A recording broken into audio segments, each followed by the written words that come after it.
If you've ever needed to download a file from Telegram to your computer, this video will show you the fastest and easiest way to do it, step by step.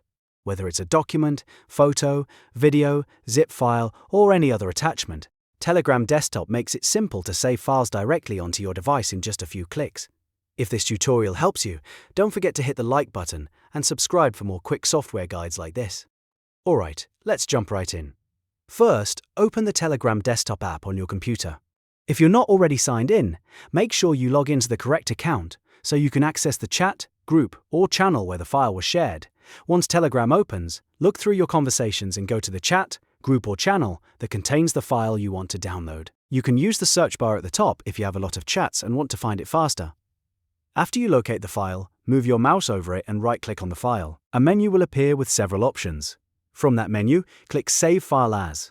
This is the option that lets you choose exactly where the file will be stored on your computer, instead of saving it to the default Telegram folder. Once you click Save File As, your computer will open a file browser window. Now choose the destination folder where you want the file saved. You might want to keep it in Downloads, Documents Desktop, or in a custom folder if you're organizing work files. After selecting the folder, you can also rename the file if needed, so it's easier to find later. When everything looks good, click Save. Telegram will then download the file and place it in the folder you selected. Depending on the file size and your internet speed, it may take a few seconds or a little longer. Once the download is complete, you can open the folder and verify that the file is there. And that's it. You've successfully downloaded a file from Telegram using the desktop app.